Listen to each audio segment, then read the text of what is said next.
So did you just happen to rub your belly, or are you reporting as eligible?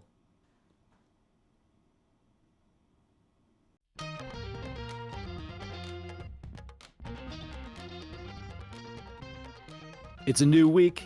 That means it's time for another D3 Datacast. I'm Zach Snyder, joined by my co-host, Matt Snyder. Matt, how are you doing?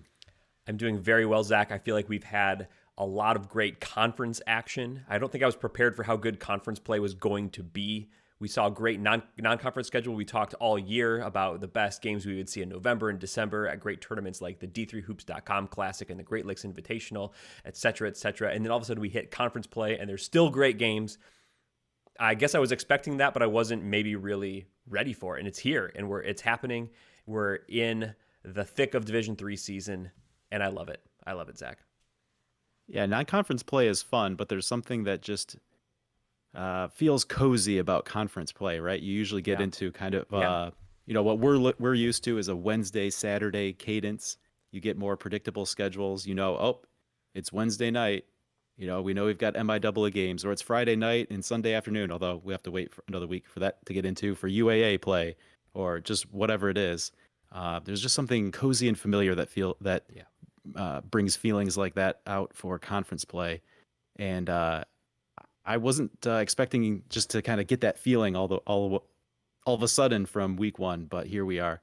Now, Matt, as we reflect on the past week, a question we like to start each show asking is, who won the week for you last week? Yeah, I'm gonna pick a team from our region here, Zach, Region 7. I'm gonna pick Mount Union. I think they won the week for me. I think they looked good. They had 2 wins this week, one against Baldwin Wallace, which was kind of expected. Then another road win by 10 at Otterbein. That's a really good win. I was giving Mount Union a hard time, I think early December like, for some questionable results that they had. I think they're rolling now. I think they look good. I think they're in the process of moving up. They've been moving up my ballot. Kind of back toward where I expected them to be. Not quite all the way there yet, but we're seeing some really good results. We talked about those familiar conference games. Mount Union has been looking good here early in OAC play. So for me, Mount Union climbing up my ballot, they won my week. What about you, Zach? I'm going to go off script here, Matt, not talk about a team. I'm going to talk about a great hashtag D3 Hoops personality, our friend Bob Quillman. Matt, he had a great week. In addition to the awesome work he always does on the QCast, Matt, Bob broke the huge news of the week about JCU, John Carroll apparently leaving the OAC to be heading to the NCAC. And Matt, we don't usually talk a whole lot about just Division III news and notes, but I think that there's a couple of things this week that were worth talking about, starting with this apparent move by John Carroll from the OAC to the NCAC. Just first of all, your initial reactions hearing that news. It wasn't something that was on my radar. It wasn't something that I was expecting at all to see John Carroll on the move. To me, just thinking, I always think from a basketball perspective because that's the world I live in. I know this affects all sports. I know that football is a big fish in the OAC, but from a basketball perspective, the OAC is about as good as it gets around the country. The NCAC is a good league as well, but it's maybe not quite up to the tier of the OAC most years. So in my mind, John Carroll's one of those teams toward the top of one of the best leagues. Maybe that's where you want to be. So it wasn't really on my radar, but I know there's a lot of other things that affect it. It's an interesting move. I don't know how I personally feel about it. I don't know that anyone cares how I personally feel about it. But it's definitely going to shake up the region. And are there going to be more dominoes to fall? I don't think we know the answer to that yet. Yeah, that's a good question. That's immediately where my mind goes is, okay, what's next? So often we see when there's one move between conferences that sets off some other moves, right? There's another domino to fall, so to speak. But it's really interesting because I could see a few different paths that falling dominoes could cascade through the region and the Division III landscape. But they're kind of different paths, and it's going to take that second domino to know maybe which direction that cascading effect goes. I know us and others we're poking around just trying to see, maybe how other people were reacting or what, people thought might happen next. And, immediately you think, what's the OAC going to do to fill that spot? But, it's possible in the, short term that instead of going back to 10, the OAC may, something else may happen. They may go down to 8. Right. And then also a lot of these things happen in pairs. So does that mean the NCAC is going to be adding someone along with John Carroll? Of course, there's already the dynamic here with Wabash in the conference being a men's only school Yeah. that, one side or the other is going to have an odd number. So maybe there's not necessarily a second school that's going to be headed to the NCAC. So there's a lot to be seen yet, to really know what the full impact will be. I feel like it's going to be something somewhere. But once we know maybe what that second move is, we can anticipate a little bit better further down the line. Yeah, and you don't know if the OAC is going to look to add to try to get away from that odd number. If someone else was going to make a move, who knows? In the current climate of enrollments declining across the country, there's always the threat everywhere around the country of school closures, financial issues. So is that going to play another part here in the kind of Indiana, Ohio, Michigan Region 7 area as well? I don't know, but I think you're right. I think there's going to be another domino. It'll be interesting to see what that is. Probably in Ohio with OAC and John Carroll and NCAC involved, but who knows? And the problem being, though, if you're looking strictly in Ohio and it's not going to be someone defecting the NCAC and it's not Case Western leaving the UAA, there's very few Yeah. options kind of remaining. So it seems so far, at least, the OAC has been against expanding outside of the territory of the actual Ohio state lines. So another storyline to watch.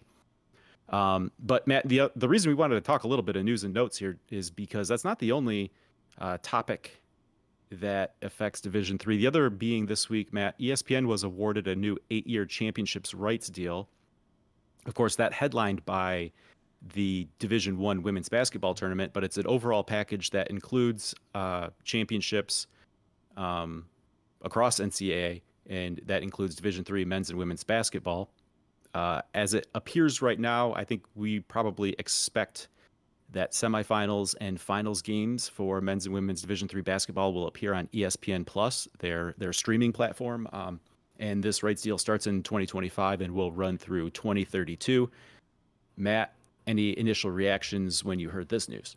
My initial reaction is it's good, and I think for two main reasons. One, it's a good chunk of change going to the NCAA. I think primarily you're right for the Division I women's basketball rights, and I think Division III usually gets a certain percentage of the cut whenever there's revenue involved. So Division III will be getting a little bit of extra money, I believe, through this process. I think the other reason I really like it is I think this will give Division III fans better access to watch those championship weekends, the Final Four weekends. Previously, I think for both men's and women's recently, CBS Sports Network had broadcast the championship game at least. And I know we had gotten messages from just people on hashtag D3Hoops every year are just like confused. Where can I watch this game? I can't watch this game.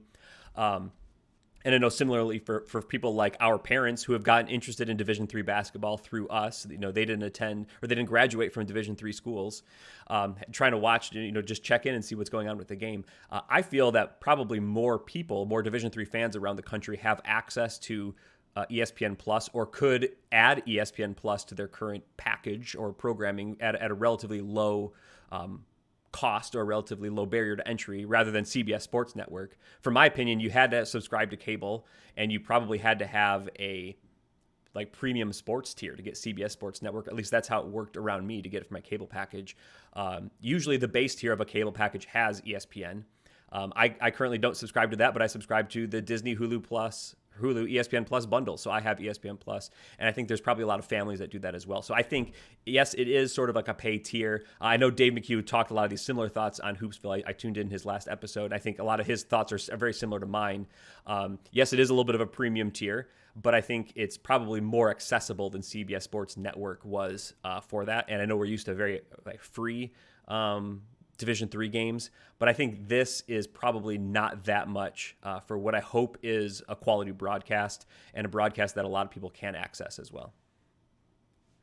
Yeah, my reaction was very similar, and I also thought back to sitting there getting ready for the championship game, and we're getting messages from people asking how they can find it, and I think it really came down to if it was already on your whatever cable package or satellite package you happen to have. If you had it, great. If not, you were out of luck, right? But just knowing ahead of time, okay, this is where it's going to be, ESPN Plus, right? I think it'll be easier for people to prepare for. And you're completely right about the barrier to entry. If you were one of those people that were looking for it and find out, oh, what I currently have for my cable package does not include CBS Sportsnet, you are out of luck, right? Here you could easily sign up for a month of ESPN Plus, and for that cost, it would be like half of what a lot of these like holiday tournaments were charging for single game pay per view, right? Yeah, right. There was one over the holidays, like I don't remember particular what game it was, but I'm like, oh, I'll check in on this game, and I go and I'm like, oh, I this is a pay per view, and it was like $15 just for that game, One right? game. Which Yeah. I think you can get an entire month of ESPN Plus for like $7.99, right? So it's like half the cost. And then if you don't already have access through one of your other subscriptions, it's very easy just to sign up, for that 1 month even, and just be done with it. So uh, if you find out you don't have access currently, very low barrier to get into it, and there you go. So I think Yeah. overall it's fine. I think there's still some people have the mindset of, the linear TV model is the normal thing, but there's a lot of people now that, the streaming environment Yeah. is very normal for them. So I think as we get further away from like the old way of thinking, uh, it's not like, oh, this is just getting buried on a digital only. This is, streaming now is a mainstream platform, and with it being on ESPN Plus, everyone who's subscribed to ESPN Plus by definition is a sports fan, right? You know, the the old way of thinking with cable packages is like, ESPN's getting carriage rights fees from all these little old ladies who just have cable and are, paying along the way, but they don't really care about ESPN. So I think even if the subscriber numbers are like half of, what it would be for normal TV, all those people in that environment would be more likely to tune in to a Division III championship game than on CBS Sports Network. So I think overall, even if the subscriber numbers may not match, I think in general it can be a bigger visibility boost for the division overall. Yeah, and ESPN/ESPN Plus have done the Division III football championships for a few years. Those broadcasts have been well. The knock on these things is always the broadcasters come in are maybe not super in tune with the Division III world, and that existed on CBS Sports Network as well. And I think that's something we're gonna have to work through because sometimes the big networks only pop in for a game or two for like championship time, and then they're gone. But it would be nice if someone who knew the Division III landscape a little bit better was sometimes involved with these. But I will take the production values and things that we get for now, and the accessibility that I think ESPN Plus brings. So I think that's a positive step for Division III. You're right. And with this being the semifinal games and the championship games, you have to imagine, right? It's the same broadcast crew that's going to at least see the teams that are in the championship Yeah. a first time in a semifinal game, and then especially with the calendar the way it is now, you have that day in between. So hopefully, even if they're not coming in super well versed on these teams, the Division III Yeah. landscape, just being there, having a chance to see the semifinals, having a day in between, maybe talk to some people. We were there last year and got a chance to be in the post game interviews. There's a lot of Yeah. availability, Yeah. and so that leads to an overall better broadcast of the championship game. Yeah. Right. All right, Matt. So that covers the kind of the general news and notes. Is there anything else, more game wise or results wise from the previous week that is top of mind for you?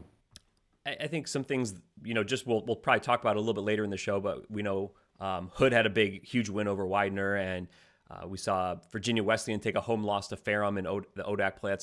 That's a tough league. So yeah, these familiar type matchups, things are happening in these league games, and really interesting results. Some results don't necessarily match up with what we thought going into games or weeks, but they've been interesting nonetheless. Some of those results that maybe not match up with expectation completely. Matt, you look at the first day of UAA play. I think we saw some results Yeah. there that maybe don't fit that bill. But then you look how in terms of home road, home teams went 4-0, right? We talk all the time how difficult it can be to win on the road in conference play, and we talk about the depth of the UAA. So while it might be surprising to see Chicago beat Wash U or Carnegie Mellon Beating beat Case. Case, Yeah. right? Rochester beat Emory, but really these are home teams Yeah. holding serve in conference play. Yeah. So And again, it's the and it- bottom. Sometimes it's the bottom half of the league, but the bottom half of the UAA is still in the top 25% of Division Three. So it's all good teams, and it's tough to play on the road, especially with the travel involved in the UAA. So we're going to see those results all season long. Yeah, interesting week one though to see a whole bunch of those right away. okay, Matt, let's get into the top 25 ballot. We have a new top 25 poll this week, which means you were tasked with putting together a new ballot. Why don't you run us through what you are submitting for this week? Yeah, so here's the ballot that I just submitted. I just submitted to the d3hoops.com folks for my top 25. Not a whole lot of movement right at the top. I'm keeping Hampton Sydney number 1, Trinity Texas 2, Guilford 3.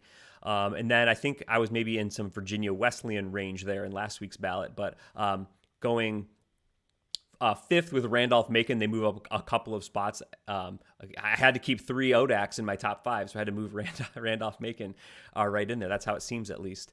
But yeah, the kind of out of the top 5 group, Virginia Wesleyan ended up being kind of a little bit of a big dropper for me to 15. And I looked at that and I thought, ODAC's a tough league. You're going to take losses. Was that too big of a drop? But the main thing for me in my top 25 is how close so many of these teams are. I think I found a couple of spots in my ballot where teams, didn't do anything wrong. They maybe won a game or two and they still fell 3 or 4 spots just because things are shuffling around them. And the more I thought about that, like, is that right? Especially from like 9 through 23 or 22 or 21, or maybe even all the way through 25, there's almost no separation between a bunch of these teams. So, it doesn't take much just to move a whole bunch of spots because there's almost no gap. So I think I posted last week when I tweeted out my ballot because we had to record our show early last week, but consider most all these teams in the top 25 just kind of even, and they're going to be kind of within a basket or two of expectation within a neutral court. So I still kind of take that view this week that all these teams are very, very, very, very, very close, and the difference between say number 7 and say number 21 is almost nothing. It's not what we're used to seeing, but that's how I view it. Yeah, I've been thinking a lot about just rankings, and I was getting some people asking me where I thought certain teams would fall as we were getting close to that last ballot or the last poll dropping last week. And I see why some people would be interested in that and whatnot, but I think I've really just come to the conclusion, like you said, that there's so little between all these teams, even the next group of teams off the list here, that it doesn't matter to me, right? We have a tournament that's going to figure things out. Uh, it's great to be highly ranked, but ultimately it doesn't mean a lot, and especially in this year where there's so a little separation, it Yeah. I don't know. I think it's still great there is a poll. It's great to talk about it. It's good for discussion, but ultimately, like, I don't know that I've thought about a poll having such little stock as I do right now. It's like interesting, but at the end of the day, it's not really going to matter. Yeah, and one thing I think is quite often you in a top 25 poll, there might be 3 or 4 pretty clear tiers within that poll, and a lot of the debate is like, what do you mean this one voter like had the wrong order of some of these teams in the tier? I Very little arguments on these. Like, you could have a team 5th or you could have a team 20th, and like that's all one tier. It's like, yeah, it makes sense that you just kind of ordered these teams differently, and I think that's rare. I think most years, I think it's uninteresting, not because it's unimportant or because it's not a worthwhile endeavor. It's uninteresting because all of these teams are just so good, and it's an unusual year. I don't know if it's a 5th year thing that we're still seeing some effects of teams being stacked because they're loaded with all these experienced players. If it's just that, the top part of the division is getting so good now. I don't know exactly what it is, but I think it's different than most years this year. Yeah, it just seems like there's a lot of losses these teams could take that are not necessarily bad losses, right? I Yep. mean, in some years, it feels like if you're a top 5, top 10 team, if you're losing to a team that's maybe receiving votes or back half of the top 25, like, Yep. you shouldn't lose that game. I don't feel that way at all.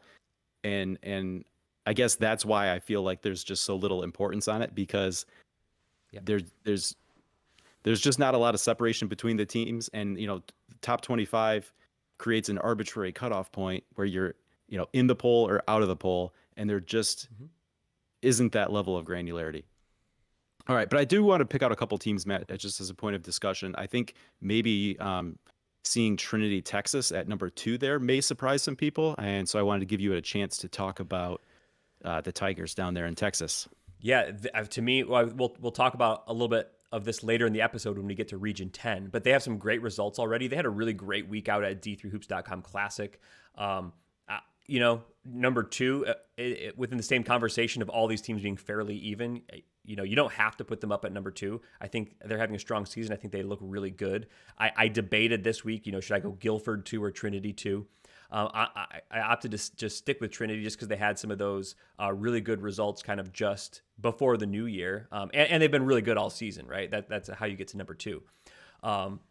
But yeah, a couple teams I think could have been in that mix for me, but Trinity, Texas was one I've been particularly high on these last couple of weeks. And then a couple teams that you've mentioned already struck me as maybe being the big movers back in or up in your poll, and that being Randolph-Macon and Mount Union. Yeah, for Randolph-Macon, one thing about them is the computers just absolutely love Randolph-Macon. I think in both the Massey ratings and the efficiency ratings that I run, they're like top 1, 2, or 3 in both of those ratings.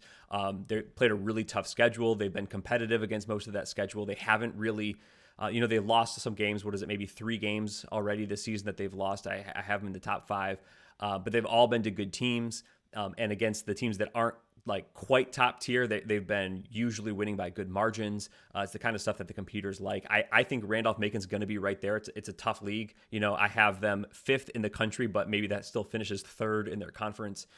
So they're just playing all these tough games and being competitive there. So I feel comfortable with them in the top half of my poll somewhere. Maybe not all the way to 5. We'll have to find out these next few weeks if I adjust them, but somewhere very high.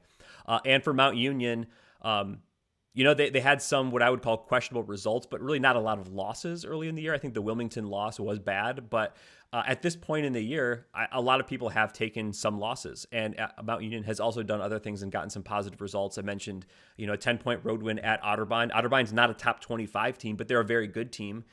It's a good road win and a good conference. So I think Mount Union has been starting to put together some wins and some scoring margins and some games that I expected to see. And so I've been kind of moving them back up accordingly.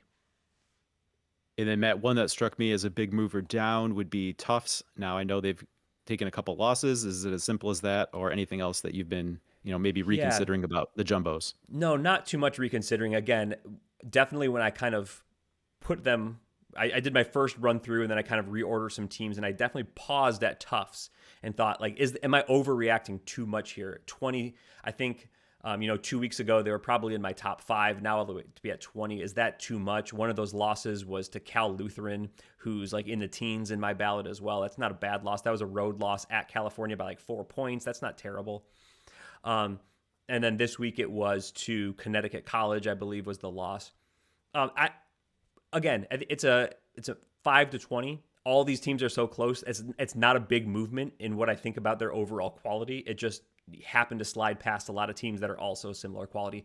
So I'm still high on Tufts. If I had to pick right now, I would pick them right toward the top of the NESCAC. I think they have a good chance at hosting tournament games. I think they're a really good team. Some teams that maybe looked really, really good and unbeatable 3 weeks ago, we've seen take some losses. No one's unbeatable, especially when you're playing other teams on this list. They're all good teams. They can all beat each other, and I think we're going to expect some of that. But that was my feeling on Tufts. I don't think it was too much. It was just how things fell. All right, and one more for you on the top 25 ballot hot seat. Matt, the ODAC race is going to be one with a lot of interest. Both from fans within the conference, but just nationwide, given the strength of the conference. So it appears that you might define a top tier in the ODAC race with Hampton-Sydney, Guilford, and Randolph-Macon, then maybe a slight tier break to Virginia Wesleyan. However, given what you've said about how close these teams are, maybe that's not a fair comparison or a fair a way to say it. How do you think we should look at the ODAC race at this point in time? Yeah, it's interesting. I haven't specifically thought about a conference like the ODAC into tiers specifically in the last little while. but I would lump Virginia Wesleyan right in there with Hampton Sydney, Guilford, Randolph, Macon. To me, that's a tier. And there's just not that much separation between 1 and 15 in my poll to make that all that different. So I think kind of that's the top of the ODAC. And then there's a tier break there. And then you're talking about teams like Ferrum, who we saw beat Virginia Wesleyan just on Saturday, and probably like Washington Lee and Shenandoah, who was a top 25 team by the voters last week. It has a win over Guilford. Has a really nice win over Guilford. Not exactly where the next tier break would be, but I don't know if that's also like Bridgewater and maybe Roanoke as well. I'm missing someone. Lynchburg could be in there as well, I think. Then that's probably like a middle tier, and then there's maybe the bottom 3 or 4 teams that are kind of on a tier on their own, like Randolph, Averett, Eastern Mennonite, and the like. All right. I said that was the last one, but one more, Matt. Are there just a chance to talk about some teams that maybe didn't slide into the top 25? Is there any in particular that you're really high on that are just off the list here, or that you really felt bad not being able to get in this week? Yeah, that's interesting. I've talked so much about all these teams being so close. I think that's true. I think there's probably teams spilling over this list that could also be ranked that I wouldn't argue other people to rank. I don't think, though, that I really felt bad this week by having anyone just off the list. Like, I think maybe last week, Christopher Newport was a team that I was debating for my last spot, and I ultimately just had them out. A team like them are now solidly out of my poll, but I don't feel bad not voting for them. I think Wash U fell out. I think that, that's a team I think is good. I think they could, maybe they fit the profile of a top 25 team, but with so many options, I wouldn't say that I really wish I could get a team in or feel bad about it. Maybe a team like Loras from the American Rivers Conference, I was looking at this week, like thinking they were kind of on my watch list, getting pretty high. Thinking I could vote for them. Ultimately didn't, but like I very much understand why I didn't vote for them. Some St. John's, Loras, Mary Washington, Hood. We saw Hood get a good win. They're kind of just off, like kind of like a next 5 kind of a team. Coe's been there for a while. Even a team like Hope, a third MIAA team, could be kind of in that mix maybe as well. So a bunch of teams. I think you go solidly 40 deep. Teams like Marietta, teams like St. Thomas, Texas. Johns Hopkins might be getting back up into that mix somewhere in that kind of 30-ish range. So a lot of teams to talk about, a lot of teams that could do damage in March even that are not on this top 25 list. Very good, Matthew. Okay, so speaking of doing damage in March, Matt, the best way to ensure that you have the ability to do damage in March is to end up high in your regional rankings. Now, there's a lot of ball game left here, Matt, as we are still a few weeks left from reaching regional ranking season, but we wanted to take this very early look to see who are the teams that might be sitting pretty, so to speak, in each region. So we're going to take a look at the current NCAA criteria and just look at what we think is right now a top 3 in each region. And again, there could be some debate, and each region, of course, has different levels of depth. And so that's going to impact what isn't on the screen here. But we thought, as we look through each region as they sit right now, a top 3 is a pretty good look at who's sitting really good with their current resume as regional ranking season does approach. Yes. And full disclosure, Zach, you and I did not sit down and do a full rack discussion on each of these 10 regions. So we could have got some things wrong. We're kind of just looking at winning percentage and strength of schedule and maybe a few of those key wins or regionally ranked type wins to kind of figure it out. But there could be some debate, and that's fine. That's good. Let us know what we missed in the comments below. But here looking at Region 1, I think just starting off kind of the teams we see at the top, mostly kind of just based on the computer type rankings that I run. We talked about Tufts. We talked about Trinity, Connecticut.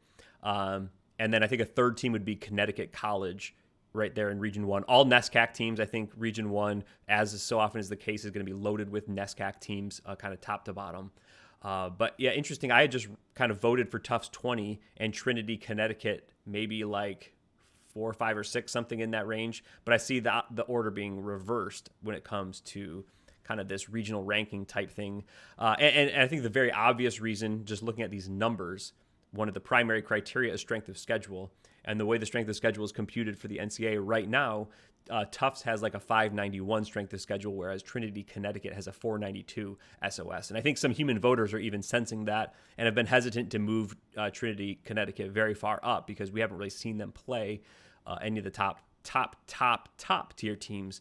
And they'll get the chance to in NESCAC play. But I think that's one of the big separators there is even though Trinity has not lost, really you got to question who exactly have they played, especially when you compare them to a team like Tufts. You can see those key wins, a win over Clark, a win over Keene State, a win over WPI, and they both share a win over St. Joseph, Connecticut.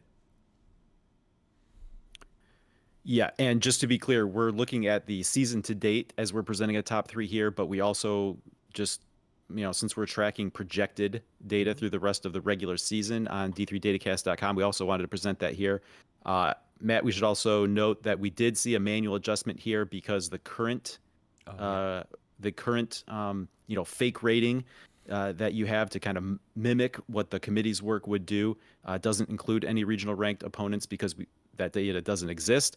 However, when we looked at what the current output is with just winning percentage and strength of schedule, had Williams ahead of Connecticut College. But then we made the manual adjustment at this point to say, okay, if we were actually doing rankings where we were taking key wins into account, we would bump Con College over Williams. Yeah, that win over Tufts I think would weigh a lot and would bump them up. So we did make that, and that's because they were so close. We didn't do a ton of manual adjustments throughout this whole process. Right. But this one being very close between those two with an obvious win on the board, we did go ahead and make that swap. Just kind of looking ahead, those projected numbers, as you said, Zach, go through the end of the regular season. So I'm not projecting on d3datacast.com any conference tournament results. So for every conference but the UAA, there's going to be additional results there, a chance to build your strength of schedule, get additional wins and the like. The projected is maybe what these data will look like at the end of the regular season. They didn't quite make this list. We said we manually adjusted them out is Williams. And they're kind of falling further in the projected rankings as well due to the computer not seeing them get quite as many wins through NESCAC play. But their strength of schedule is going to be fine. So they're going to be able to have the chance to prove that on the court and get those wins. And then you could see a team like Williams kind of jump right up here and match or pass a team like Connecticut College or Trinity or Tufts. So the projected doesn't know everything, doesn't know who's going to win or lose. So definitely win your games and you will climb these charts. Now, Region 1 has a history of being very NESCAC heavy, and at least what we're seeing so far, we can expect that to continue. And one last thing I'll say before we move on, you see there's a column called National Rank, and that just tries to stack up where might you be in the country. It's very hand wavy at this point, and like you said, it's just a computer trying to combine all these things and mimic the national committee. But just to get a sense of where the bubble might be, it would be around national rank number 40. So if you're kind of close to number 40, you might be toward the bubble. So look at that for the projected ranking for where the bubble might be. All right, Matt, let's go on and take a look at Region 2 right now, where, season to date, we like the way that Clark is sitting in Region 2, followed by Keene State and WPI. Yeah, really interesting from Clark. That strength of schedule is wild. It's really good so far. 613, that's really high. We still have a bunch of games left to play, but that's really good. Interesting, though, they don't really have very many solid wins listed there. A win against Westfield State is pretty good if they can stay ranked, but you're kind of maybe hoping that they cling on to that 7th spot in their region. They've played Tufts, they've played Trinity, Texas, and they've played Case Western Reserve, all losses. I think those are their 3 losses on the year. So they've won a bunch of other games. They've played a strong schedule, but I think the committee is going to look at this and question Clark and say, how valid is your SOS number if you don't really have many regionally ranked wins? Are you playing a strong schedule, not beating any of those teams? That might be a ding against them. They play in the conference with WPI, also a strong team. You can see on this list here, third in the region. So they're going to have a chance to play, 2, maybe 3 times against WPI. If you're Clark, you're probably going to want to get 2 of those wins and give you 2 really solid regionally ranked wins on your resume if you're going to want to feel good about an at-large.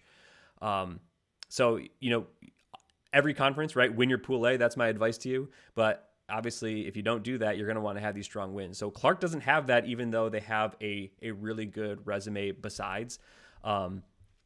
And so that's maybe one reason why kind of the projected end of regular season sees Keene State making the jump.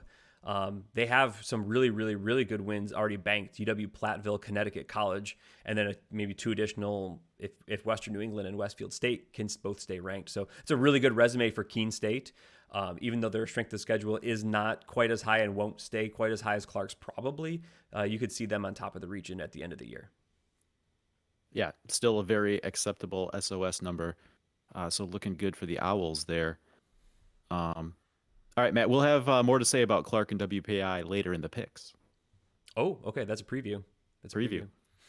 All right, how about Region 3, Matt, where it's kind of been the Oswego State show in Region 3 for a while, and it looks like that is going to continue, and lots to get sorted out in the Liberty League yet, Yep. and it looks like however that gets sorted out will have a major impact towards the top of Region 3 as well. Yeah, you have to figure. I think you're right. Oswego State is number one in the region. Is likely to stay number one in the region as long as they don't stub their toe very badly this season. I think the Liberty League winner is probably next. Hobart and Ithaca. Hobart had a really good start to the year, but then they played Ithaca, and Ithaca got that win. So that's going to make things really interesting there down the stretch. Not anything that we necessarily felt like we needed to call at this point or make a flip on right now. But I think those two are definitely in the mix there for the next tier. I think things, though, in Pool C in this region get really, really dicey after Oswego State. You expect Oswego State to win the SUNYAC. If they don't, I think they're in via Pool C probably, right? We're still fairly early in January here, so a lot to play. But then after that in Region 3, is there going to be a whole lot of Pool C opportunity? I don't know. A team like a Hobart or, like a Utica in the Empire 8 is going to have to go on a heck of a run to really feel good about their Pool C chances. Yeah, Matt, if you look at the grade number 4 there down below, you see Utica in that spot currently. You go down to the projected end of season, Farmingdale State occupies that spot. And if you can kind of look through the grade out for Farmingdale, you can see that strength of schedule number, should they need a at-large bid, depending on what happens in the skyline, is awfully problematic. And for that to be popping up into the projected 4 spot just shows the real lack of depth of Pool C possibilities probably coming out of Region 3. Yeah, there's going to be some strength of schedule problems in this region. We're used to seeing a team like Rochester maybe in the mix. I don't think Rochester's going to win enough games. They're going to have the strength of schedule for sure. They always schedule tough in the non-conference and in UAA play, but so far they have not won enough games, and I don't anticipate them winning enough games in the UAA to put themselves in the mix. So then you're left with projected resumes like you see from Farmingdale State, and Utica's strength of schedule is projected to fall below 500 through Empire 8 play. So really, it's those first 3 teams that you see there as the only teams that's Oswego State, Hobart, and Ithaca that are going to have the strength of schedules to really put them in the Pool C mix. So it's going to be, can they win enough games to make those strength of schedules viable? Other than that, I think we're not really going to see very many teams at all with an SOS to put them in the mix. Let's move on to Region 4, Matt, and for the first time we see people or teams from 3 different conferences occupying the top 3 spots. That makes Region 4 one of the more interesting regions, Matt. NYU out of the UAA, we feel best about based on current resume. There in Region 4, followed by Rowan, number 2, and third, DeSales out of the MAC Freedom. Yeah, I'm going to highlight Rowan for a minute. They're a team that has maybe flirted with some top 25 contention this year, or at least early in the year they've taken a few losses this year. You can see a 7-14 winning percentage. That's not the strongest at this point in time, but they have a really good strength of schedule as well. Kind of a number similar to that we saw with Clark. They've played a really lot of good teams that SOS is going to put them in play. The NJAC is a strong league, so I think their SOS will stay high through NJAC play. So it will be interesting to see what happens with Rowan. If they can kind of stay toward the top of that league, I think they're going to be sitting well in the Pool C mix. But yeah, this is an interesting region, Zach. You have obviously NYU out of the UAA. They're looking very strong. They're looking like potentially the class of the region. But the MAC Freedom is looking, has some strong teams in it this year. And then the NJAC always has some strong teams in this region as well. So we could see kind of 2 or 3 conferences really mixing up some teams here at the top of the region. And even if you look at that number 4 spot that we're ghosting there, you see in the current data, you got a second NJAC team. If you go to projected, you've got a second MAC Freedom team. So you've got multiple conferences, multiple teams from multiple conferences all in the mix here. It will be very interesting to see how Region 4 gets sorted out as the season progresses. Okay, Matt, Region 5 is next. A logical follow-up to number 4, Matt. And here we have Widener, who's been one of the real success stories, kind of the maybe early season darlings, you could say. Widener is looking like the top team, at least based on the current season data in Region 5, followed by Catholic and then Hood. Yeah, the last several years, Region 5 has been the Swarthmore and Johns Hopkins show. And really, we've had a changing of the guard this year as both those teams have fallen off a little bit. I think Swarthmore in particular recently has fallen off a little bit. I would still consider Johns Hopkins in the mix, but not in the mix in a top 3 type of a discussion. That's what we're talking about today.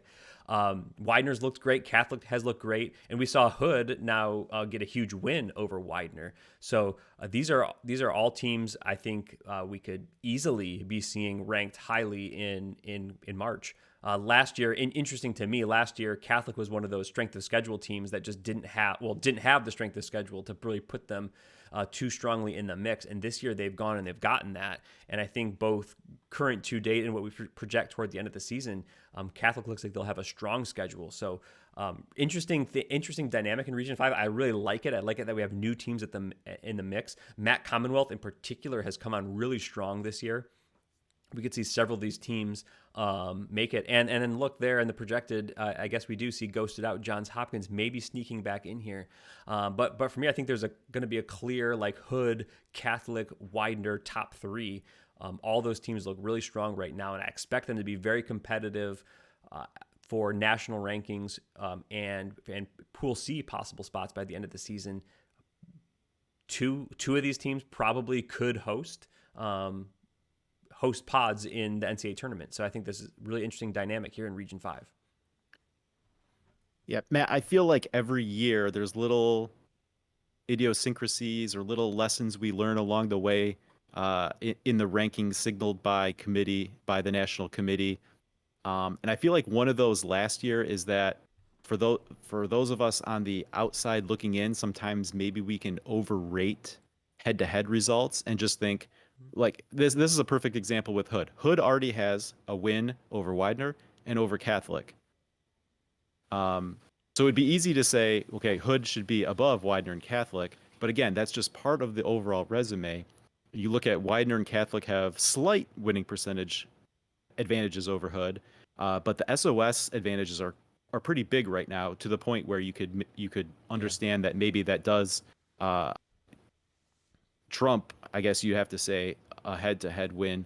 But very interesting. If some of those numbers, as they change, that could very well vault Hood, as the projected shows Hood in the top spot there. But it's just an interesting set of dynamics and a real, I think,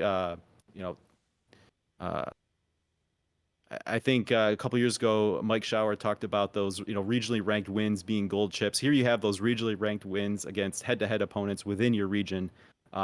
So even checking in here at number 3, Hood is really sitting pretty in Region 5 to me. Right. And this is another one of those cases where we did not go through and spend a ton of time debating, what was the order here, 1, 2, or 3. Once we determined that these were the top 3 teams, we kind of put them in and moved on. So if someone wants to have the discussion of Hood should right now be ranked 1 and then Widener or Catholic or whatever you want the order, like that's totally fine.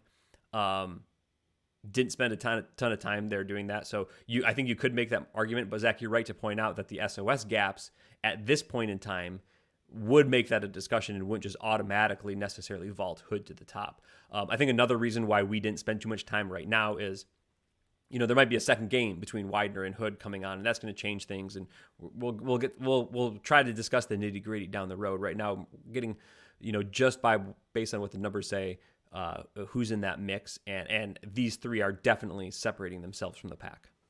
Correct. Yeah, it's less about who's one, who's two, who's three. We're more looking at just this top three group, and again, to kind of Yeah. loosely defining these as the teams that are, sitting pretty in the region so far. Okay, Matt, one of the big regions here, Yeah. Region 6.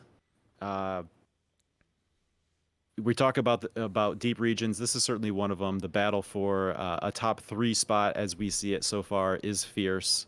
Um, you can see ghosted out here in the season to date. Virginia Wesleyan, that would be a contender for number one in a lot of other Oh yeah. regions, Oh yeah. and they're getting fourth billing here in what we're looking at so far, behind conference mates Hampton Sydney, Randolph Macon, and Guilford. Yeah, Region 6 is going to be ODAC all the way down. Not quite. You've got Emory's going to be in the mix there somewhere. Probably Mary Washington and or Christopher Newport probably in the mix as well, but it's really going to be dominated by the ODAC. I don't see anyone from the CCS or the USA South really getting the mix here, the SAA. I think it's really going to be ODAC. It's going to be Emory. It's going to be those two C2Cs. But yeah, really, really tough region to get a game against a number one unless you're playing one of these ODACs, right? It's there's not really anyone else in the mix right now that I would see kind of threatening for those. Yeah, Hampton, Sydney, Randolph, Macon, Guilford, just stellar resumes across the board. You have to see all of these teams getting in unless one of them just completely collapses or all of them completely collapse, and I don't think that's going to happen. These are going to be strong national teams throughout the process. Probably whoever wins the ODAC has a really good chance at being, like the number one overall seed in the NCAA tournament. Yeah, someone's going to get a win over Virginia Wesleyan, like we just saw Ferrum do it. And that's going to end up being a win over like a number 4 or 5 in a region, which ends up in the process looking, good, but kind of, just good. But that's like a great win nationally. And it's just doesn't quite get captured when you see like a win over a number 4, Virginia Wesleyan. It just looks like that win should be better than that, but that's going to be kind of what it is. All right, to another deep region here, Matt, Region 7. We've talked about kind of a resurgent season for the MIAA, Yeah. and we see that in the NCAA criteria as well. Season to date, have Trine in that number one spot right now. Kelvin also looking very good, and then no surprise to see one of the OAC favorites also faring very well here season to date. So Trine, Kelvin, John Carroll sitting pretty, so to speak, in Region 7. Yeah, not quite as strong as Region 6, all these teams, but this is another case where I'm glad we're at least showing 4 teams, even though we're calling this the top 3 in each region, because I think Case is right in the mix as well, especially when you factor in how good their key wins, their regionally ranked looking wins are. I think Case is going to be very much in the mix. But yeah, Trine and Calvin have put themselves in a position to be toward the top of this. So I think it's going to be a very interesting dynamic in Region 7 all season long. It's kind of like the MIAA favorite is going to be one of these. The OAC winner is going to be the other one of these. And if Case Western can make enough noise in the UAA, then they have a good shot at being the third. And then kind of like maybe the runners-up of all those conferences are next. The NCAC is not really going to be in the mix much this year. I think we're going to see just a lot of OACs and maybe some MIAAs in Case. We'll have to see if a team like Carnegie Mellon can maybe mount a challenge to get in the top 7 at some point. But yeah, really, I think these teams plus probably maybe Mount Union is in a similar tier as these kind of 4. Maybe that's 5 in Region 7. They're going to be really making a play where you can't really determine what's going to be 1 right now and who's going to be 5 at the end of this. But kind of all those teams are in the mix, and probably all in the mix for pool seat come the end of the season too. That's the problem in these deep leagues is you're talking about a top 5, any one of them who could be 1 through 5, and then pull them into a different region and they would Yep. be a contender for a number 1 spot. And with the regions capped at 7 spots for the rankings, you run out of ranking spots very quickly. Yeah. Matt, like you said, it's good that we're showing number 4 there with the season to date Case Western Reserve. You can see it just in the numbers, a step below, both in terms of winning percentage and strength of schedule of the top 3 we're showing there. But if you go to the key wins to date segment, they look better than any of the 3 that they're vying with. So, going to be interesting to see if Case Western Reserve can win enough games just to keep that winning percentage competitive. And then along the way through UAA play, as they're winning games, they're going to be adding to that key win segment just with the strength of that league. So an advantage maybe they already have there compared to the rest of the region, and certainly an opportunity to add to it. Yeah, and that's why Case kind of just falls out. Is UAA is so difficult that the computer says maybe they won't win quite enough games to stick in that top four. But you win a couple of those games, and then all of a sudden you are right in the top four, and they're going to have no strength of schedule issues. So if you're looking at a computer projection right now, and you can choose, do I want a strength of schedule issue, or do I want a winning percentage issue? You want the winning percentage to be looked suspect because you can go out and win those games, and then you're just fine. You can't manually lever up your strength of schedule. So, and all these teams have the strength of schedule that are going to get them in the conversation, and all they got to do is go out there and win the games. For strength of schedule, all you can do is root for all the teams you played in non-conference to do well in their conference play. Yep. All right. Region 8 here, Matt, another UAA team to talk about. Wash U at the top with the season to date, followed by Elmhurst out of the CCIW and St. Norbert. So another one here where we've got three different conferences in play for the current top three spots, sitting pretty here in Region 8. Yeah, most years in Region 8, it's Washington U and a bunch of CCIW teams in some order. That's not the case this year. Uncharacteristically, the CCIW was not as successful in non-conference play. I think maybe their non-conference record is or was just under 500 or right around that mark. So we're not getting the strength of schedules we're used to out of the CCIW, and consequently, they're not really going to be in the mix here. We're seeing Northern Athletics teams. We're seeing St. Norbert. We're seeing maybe Wisconsin Lutheran. We're seeing Hanover out of the Heartland Conference kind of be in this mix as well. It's going to be really interesting at the CCIW Pool A. But what are they going to be for Pool C? I think the only CCIW that has a Pool C strength of schedule is Illinois Wesleyan, and we have not seen them win enough games to put themselves in the mix. So if they stay competitive in the CCIW, maybe they do put themselves in a conversation for at-large. But that'll be difficult for them. Even a team like Elmhurst, their projected end of regular season strength of schedule is 499. So they'd have maybe some opportunity to increase that a little bit in CCIW tournament play. But if they're playing against other teams that have not stellar records, maybe it's not going to go up that much. So a team like Elmhurst would normally be kind of almost a Pool C lock at this point or later in the month, and they're really going to want to win the Pool A. So this is a surprisingly shallow region. We're going to see teams ranked come February with sub 500 strength of schedules in Region 8. A team like St. Norbert, SOS right now 512. We're projecting that to be like, I don't know, something like 480 by the end of the season. That's probably a rankable resume in Region 8. There's just going to be not a lot of great resumes. So not really the conferences or teams or resumes we're used to seeing out of this region, but that's going to be the scenario here in Region 8. Yeah, I remember last year, I believe it was in Region 8, you got to that last spot and it's like, well, they had to pick someone. It might be like the last 2 or 3 spots in Region 8 this year where it's like that. Yeah. You talked about some very, very poor SOS numbers that may get ranked here in Region 8. It's just a lack of issues. For some reason, throughout Region 8, it seems like strength of schedule issues abound. That's typically not a problem in the CCIW, but it is this year, and seeing that elsewhere as well. So very, very interesting to see Region 8, and it'll be a good indication of maybe the mindset of the national committee and help us to maybe evaluate some other fringe cases based on to see what it is they're actually picking out of Region 8 to fill out the bottom of the regional rankings there. Yeah.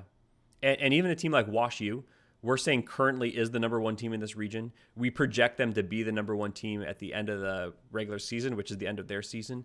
But that winning percentage of 674 projected by the computer based on my efficiency ratings, that's getting pretty close to being on the edge.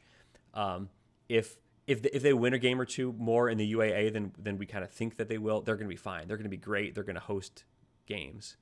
If they lose a game or two more than we think they will in the UAA, is there a scenario where Region 8 gets completely shut out of the at-large picture completely? Like if Wash U is a 640 team, I know their strength of schedule is good, but that's got to be, their SOS is not going to be what last year's Rochester was. So really interesting dynamic here. I expect that they'll be just fine, but there's a scenario in which maybe Wash U kind of falls out.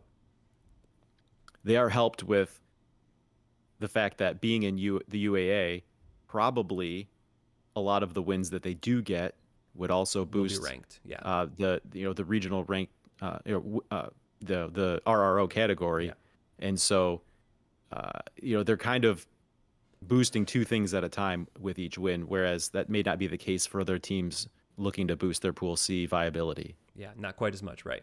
Right. Okay, Matt, a couple more here to go. Region 9. Um, no surprise to see a WIAC team at the top of Region 9. Here, it's Platteville, though, so maybe coming into the season a bit of a surprise. And based on the season to date, we like Dubuque and Co. And then ghosted out there, you see another ARC team. Lots to get shuffled out in the American Rivers.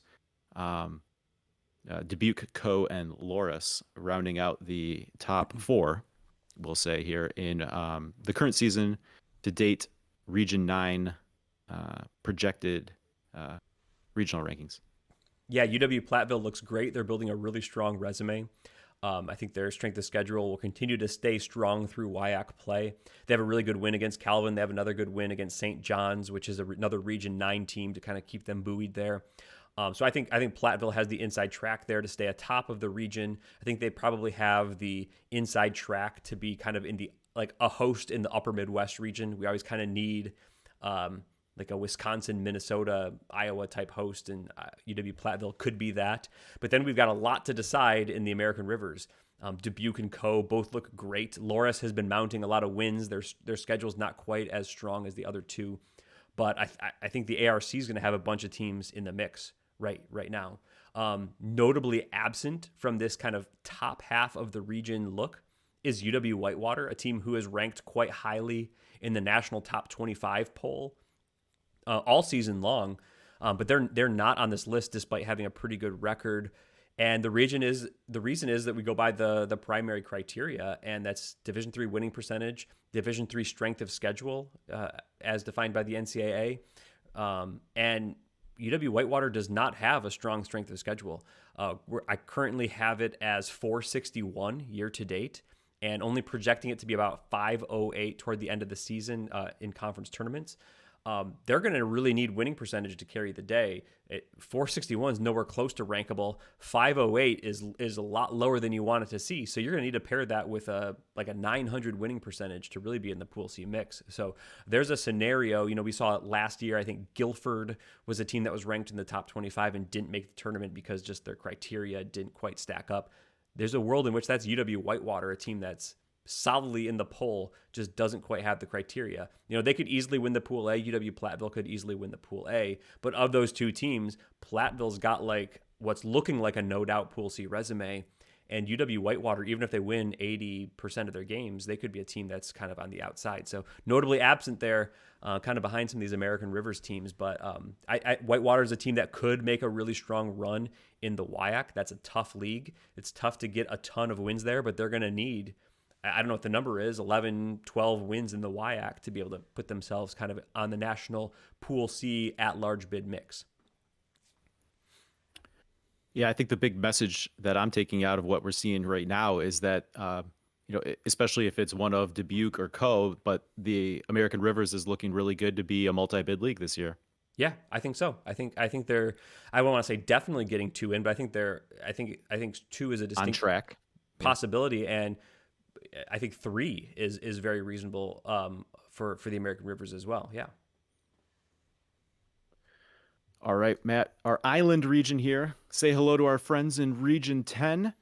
We talked about Trinity, Texas on your top 25 ballot, Matt. We think they are sitting prettiest here in Region 10, followed by Cal Lutheran and Hardin Simmons out of the ASC. Maybe some conferences we're not surprised to see stacked up this way, Matt, but maybe the team names associated with him here are a big surprise from preseason expectations. Yeah, Trinity's looking great. We've talked about them looking like they're the class of Texas. I think we're always looking for a host in Region 10, whether that's in Southern California or Texas primarily. Texas has the advantage of two different conferences being kind of busable to each other, so you can always make a pod in Texas. But I think that's Trinity, Texas. They've got pretty good wins right now. They have a head-to-head over Hardin Simmons if it ever comes to that point. there. They've got a win over Clark, who's looking like possibly a number one in Region 2. They're undefeated. They've got that perfect winning percentage. They've got a strength of schedule that looks pretty good. So I'm both right now and projected end of season. I think Trinity, Texas is right in that mix.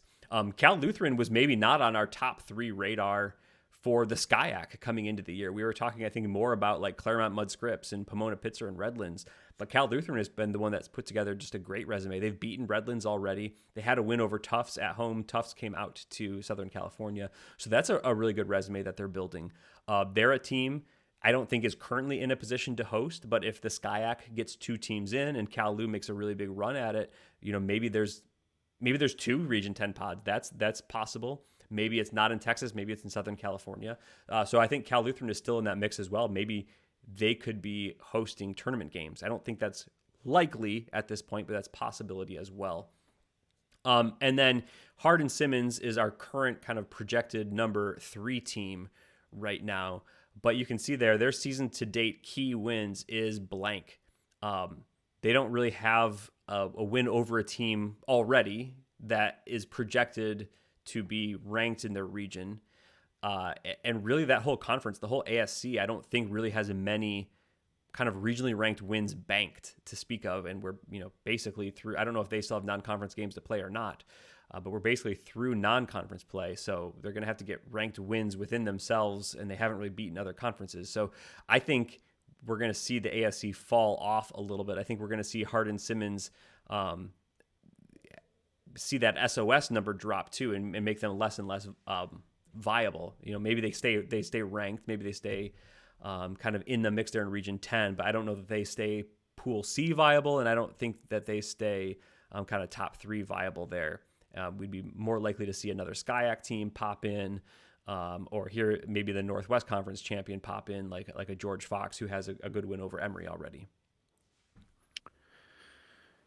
Yeah, so there you have it. If you're a fan of any of these teams we've talked about as what we see currently in the top 3, hey, maybe it's 1, maybe it's 2, maybe it's 3. The message is it doesn't really matter so much right now, other than those are the 3 teams in each region that we think are looking good. They're in good shape.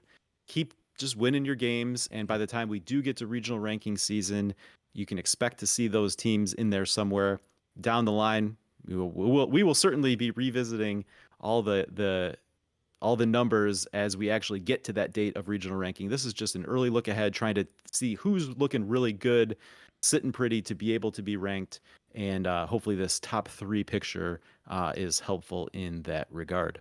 Matt, any final thoughts? Anything that you see forming maybe nationally or within a region that maybe surprised you, or you think is going to be a major storyline to watch as we get into the actual regional ranking time? No, I mean, I think it's still really early, right? I think one of the reasons we're talking about this is to think about some of these storylines, to think about these big games. We saw in Region 2, Clark and WPI, those games are going to be huge. They're going to have ramifications in that region and throughout the regions. We're not trying to say anyone's a lock, right? To be at the top of the region or to be in the tournament. Even if we're projecting things, right? That's not set in stone. We have a lot of games to play. You can go out there and win games and prove people wrong, beat the computers, move up in your rankings. And to the same point, if you don't win those games, you're not guaranteed anything because you're in there. You'll keep falling out, and you might be out of the mix. So still a lot to play. There's really no tournament locks at this point. So you got to win your Pool A. You got to win your conference, get good seeding, win your Pool A. That's what should be your focus. But yeah, really good, interesting storylines, games to watch as you're looking at who's ranked in regions.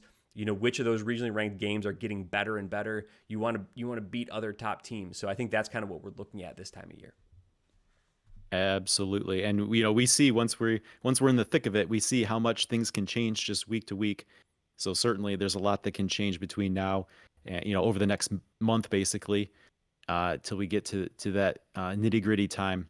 But, we showed here like the season to date, the projected numbers, that's something we've been tracking daily, d3datacast.com. You can find everything there. It'll continue to be populated daily.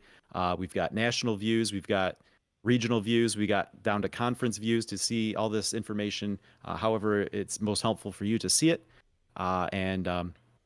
yeah, something we're happy to be able to do on d3datacast.com for people who really enjoy digging into the finer numbers here. All right, Matt, let's go on to our pick segment, starting with a review of last week. We kicked it off with a big game at Swarthmore. Rowan was 3.5-point favorites on the road at Swarthmore, and thanks to overtime, I got the win there, taking the laying the 3.5 points. It was a 91-86 overtime win for Rowan over Swarthmore. Clarkson was getting 4.5 at Bard, Matt. They get the outright win, 73-66. We were both Team Bard. We take the loss on that one. Loris was a 68-67 winner over Central, but the computer had Loris as 5-point favorites. We were both taking the points with Central, so we will pick up that win, despite the outright win for Loris. A game we've referenced a couple of times already here, Matt. Mount Union was getting one on the road. Was 1-point favorite on the road at Otterbein. They win by 10, 79-69. We were both on the Mount Union side there. And then in our game of the week, it was a big win for Hood over Widener. It was basically a pick'em. Widener was a 0.5-point favorite. Hood gets the 95-70 win. Matt, I go 4-0. 4-1 to move to, you can advance the slide, to 27-17-1. And Matt, we'll see if we can find you a participation trophy or something. You were 2-3. You moved to 23-21-1 on the season. All right, I'm going to make moves this week. As we go over this week's slate, I'm going to get all these correct. Here's the slate. Keene State is 4-point favorites at Western Connecticut. WPI is 0.5-point underdogs at Clark. That's one of those big games we talked about. St. Thomas, the computer has getting 7.5 points at Trinity, Texas. Heidelberg getting the same 7.5 at Mount Union. And then our D3 Datacast game of the week is NYU 0.5-point favorites at Case Western Reserve. Let's make our picks, Zach. You starting at the top. Who do you like? I will lay the 4 points and go with Keene State, Matt. The record is shiny for Western Connecticut, but I feel like they've been racking up a bunch of wins over suspect competition. So I will go with the battle-tested Owls with just a 4-point spread there.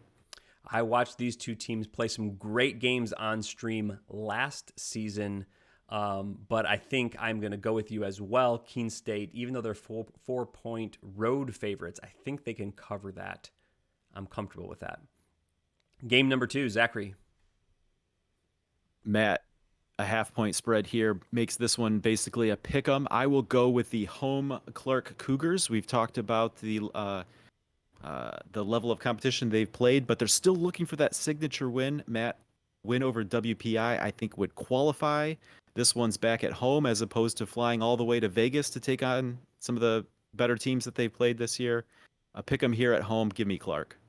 Yeah, we've seen Clark play some of those other top teams, have not been able to get a win, but I think WPI has been able to get some wins. We saw them with a big win over like Williams early in the season. So I'm going to go with WPI. I think they've been there. They've done that. They've beaten top teams. They can win this game.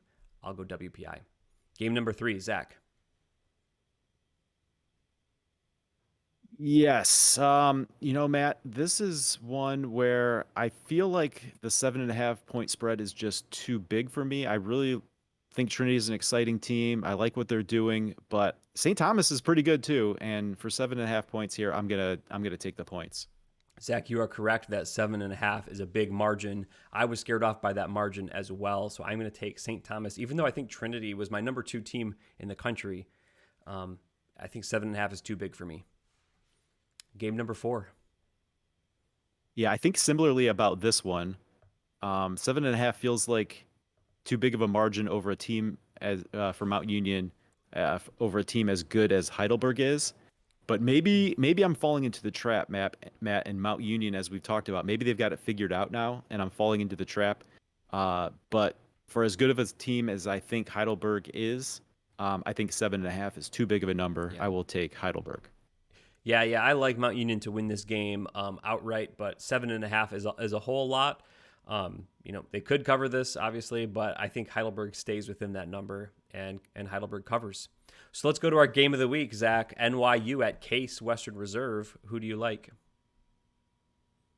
Yeah, NYU just the half-point favorite, so another pick 'em here. We talked about what happened with for home teams going 4-0 in the first day of UAA play. Give me Case Western Reserve as the home team here.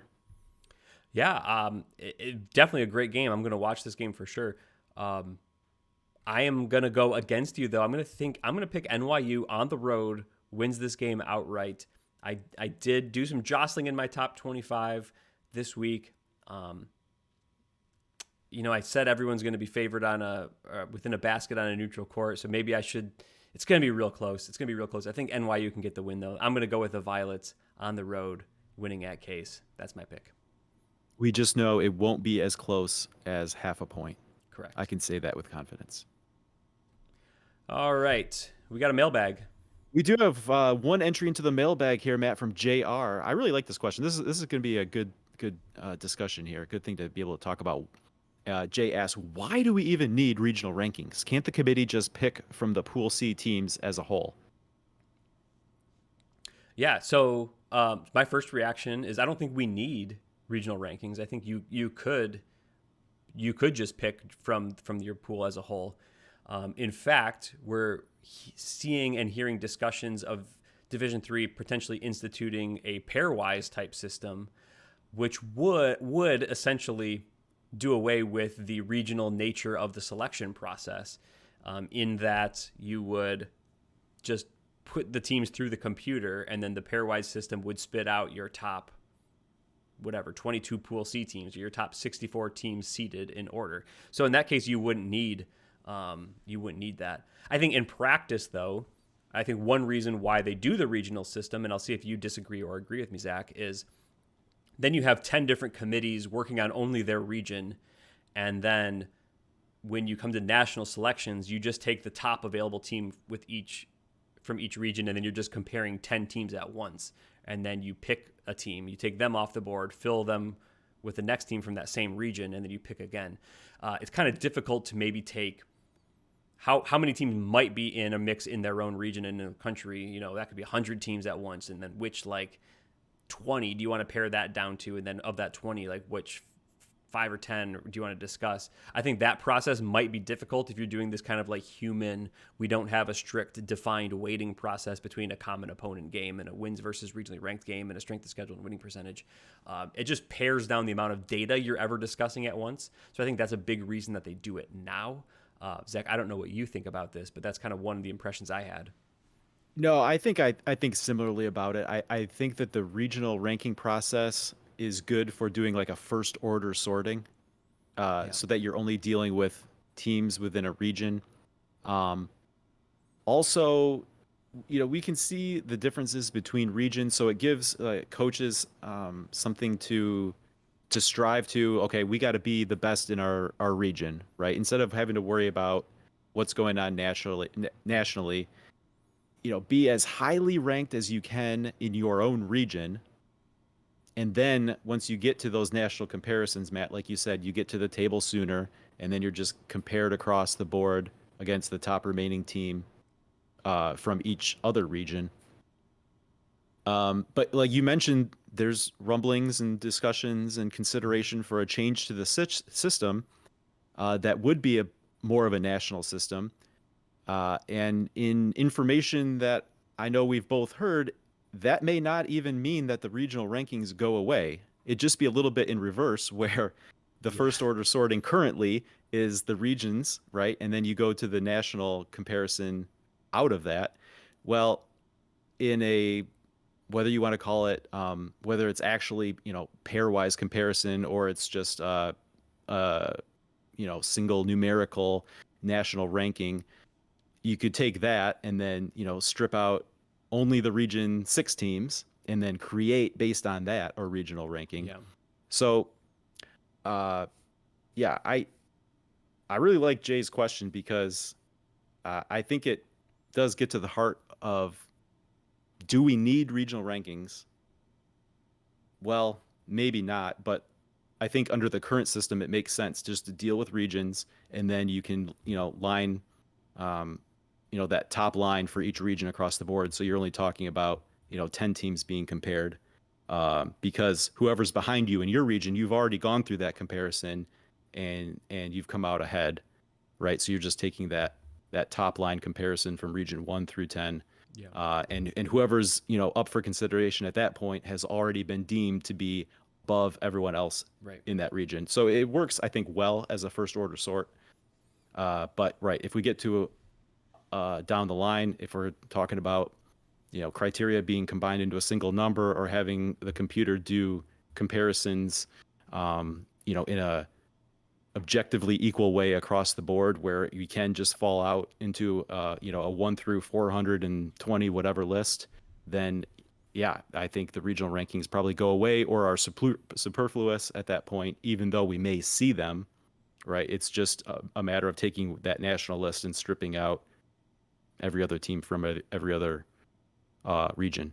Yeah, I think And I think there's pluses and minuses, right? Because one of the talks about going to a database system is that all season you're looking at teams, comparing teams based on a regional set of criteria that may work pretty well when comparing teams within a region, but then you're taking that and then having to apply it nationally, and there can be a lot of breakdowns in how well that system actually works. I think the current system works very well, or pretty darn well, within when we're comparing teams within a region, where you're going to get more common opponents, more likely to get a head-to-head, but then when you do distill it to one per region that are being compared, I think that comparison is much more difficult to make. Right. Yes. There's some understanding that there's differences in regionality in Division III basketball, and that a Region 10 deals with different dynamics than a Region 6 team deals with.